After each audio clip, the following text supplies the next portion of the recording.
Apa pendapat tentang pandangan ulama Saudi menyatakan bumi tidak berputar? Macam ni lah, kalau awak bukan bidang sains, jangan cakap bidang sains lah, kan? Ulama dia tonton bukan kata malam tadi wahyu mai kat aku jadi ulama. Dah, ini saya selalu kata, dari dulu saya kata, yang jadi ustaz ni dia orang ni pergi belajar, kemudian orang panggil ustaz. Bukan kata lahir kecil-kecil tengok dia kenyai-kenyai dari lo ustaz nak kita bang, tak ada. Bukan macam tu. Jadi dia belajar, boleh jadi dia betul, boleh jadi dia salah pendapat dia. Kadang-kadang benda yang bukan bidang dia salah.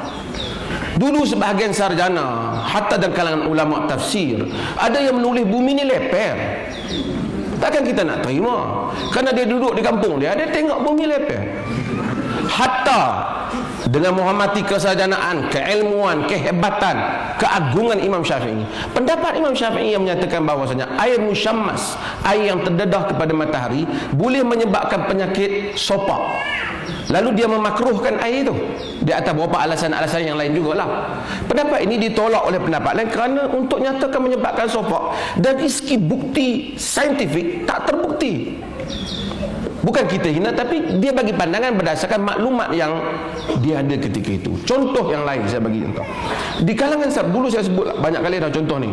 Di kalangan para sarjana ada yang menyatakan tahap tempoh mengandung seorang wanita berapa lama? Berapa lama?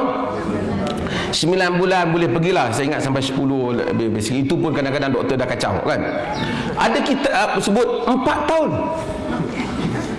Memang dalam kaul itu ada 4 tahun. Ada yang sebut 2 tahun. Kerana ulama dahulu, ada ulama yang terlibat dengan perubatan seperti Ar-Razi dan seumpamanya. Ada yang mereka tak terlibat dengan perubatan. So dia jumpa satu perempuan datang, dah lama kan mengandung. 4 tahun dah ni.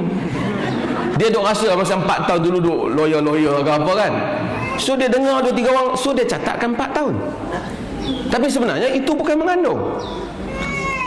Jadi dia kata mungkin mengandung. Imam ni duduk dalam perut mak dia mungkin sampai 3 tahun, yang ni berapa tahun kan. Ada yang fanatik pula, dia kata Imam Syafi'i duduk dalam perut mak dia lama. Sebab apa? Tak mau lahir kerana Abu Hanifah masih ada. Fanatik kerana Abu Hanifah meninggal pada tahun 150 Hijrah dan Imam Syafi'i lahir pada tahun 150 Hijrah juga. Sebab Abu Hanifah meninggal, dia kata kerana Imam Syafi'i duduk tunggu Abu Hanifah mati dulu baru dia keluar. Dia takut dia tahu.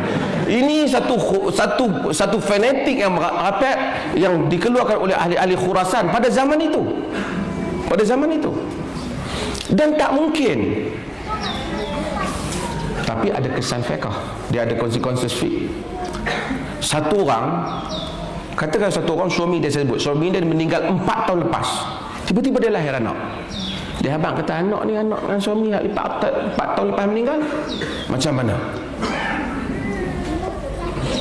Lepas tu dia tuntut harta pusaka. Maka sebab itu pandangan ulama besar dalam hal ini pun tak boleh diambil kira, sehingga kita hendaklah merujuk kepada pakar di dalam bidang perubatan. Kerana setiap orang ditanya berdasarkan bidang kepakaran masing-masing. Islam hormat kepada keilmuannya.